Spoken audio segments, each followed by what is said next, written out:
اور میاں کوئی بہت زیادہ کھا لیتا ہوگا تو وہ کتنا کھا لیتا ہوگا؟ 1 کلو کھا لیتا ہوگا، 2 سیر کھا لیتا ہوگا، لیکن شیر پورے کا پورا جانور ہڑپ کر لیتا ہے، ہاتھی چھوٹا پورا درخت ہڑپ کر لیتا ہے، تو کھانے میں تو وہ پھر ہم سے کثرت رکھتے ہیں۔ یہ کتنے کتنے جانور ہیں جنہوں نے کتنے خوبصورت اپنے لیے گھونسلے بنائے ہوتے ہیں۔ تو یہ مقصد نہیں زندگی کا، یہ ہماری ذیلی ضروریات ضرور ہیں لیکن مقصد زندگی کا نہیں ہے۔ اکبر الہ آبادی نے کہا تھا نا، کیا بتائیں احباب کیا کار نمایاں کر گئے، کیا بتائیں احباب کیا کار نمایاں کر گئے، بی اے کیا نوکر ہوئے پینشن ملی اور مر گئے۔ کیا یہ زندگی ہے؟ کہتے جی فلاں بندہ رزق حلال کماتا ہے، کسی کو ضرر نہیں دیتا، بس ٹھیک ہے، اچھی بات ہے، لیکن یہ کام تو چیونٹی بھی کرتی ہے۔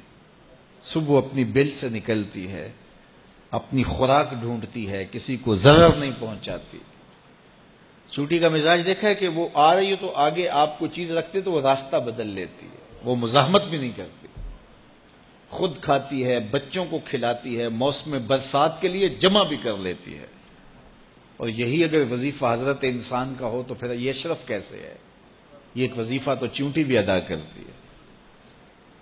گھونسلے تو اچھے جانور بھی بنا لیتے ہیں، یہ اچھا گھر بنا لیا تو یہ کامیاب کیسے ٹھہرا؟ اس کی زندگی کا کوئی مقصد تھا۔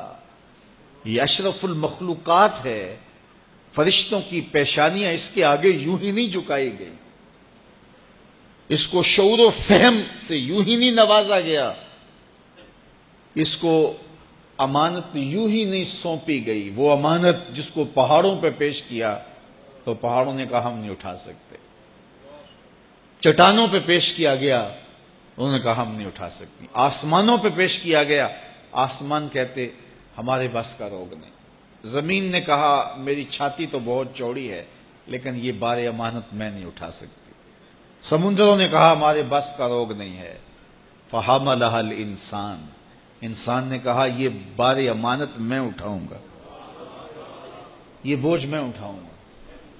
تو اس نے یہ ذمہ داری خود لی ہے، خود قبول کی ہے، اس نے یہ مکلف ہے۔ باقی مخلوقات مکلف نہیں ہیں، غیر مکلف ہیں، یہ مکلف ہے۔ یہ اپنے مقصد کو سمجھے، زندگی کے اہداف طے کریں، زندگی کے مقاصد طے کریں، ساری زندگی اس کے گرد سفر کرنی چاہیے۔ پاگلوں کی طرح کبھی ادھر سر اٹھا کے چل پڑیں، کبھی ادھر سر اٹھا کے چل پڑیں، اللہ سے راستہ مانگو۔ اور جس کو یہ نصیب نہ ہوا، دیکھیے آپ نے یہاں سے لاہور جانا ہو تو سب سے پہلا کام آپ کو کیا کرنا ہوتا ہے کہ رخ سیدھا کرنا ہوتا ہے۔ اگر آپ نے لاہور جانا ہے تو آپ کو یہاں جنوب کا رخ کرنا ہوگا، تو پھر آہستہ آہستہ بھی چلیں گے تو ایک دن پہنچ جائیں گے، پیدل بھی چل نکلیں گے پھر بھی پہنچ جائیں گے، سائیکل پہ جائیں گے پھر بھی پہنچ جائیں گے، موٹر سائیکل پہ جائیں گے پھر بھی پہنچ جائیں گے، گاڑی اور جہاز پہ جائیں گے پھر بھی پہنچ جائیں گے۔ گاڑی والا جلدی پہنچ جائے گا، سائیکل اور پیدل والا ذرا تاخیر سے پہنچے گا، جو رک رک کے جاتا ہے وہ بھی پہنچ جائے گا، کچھ وقت لگ جائے گا اس کو۔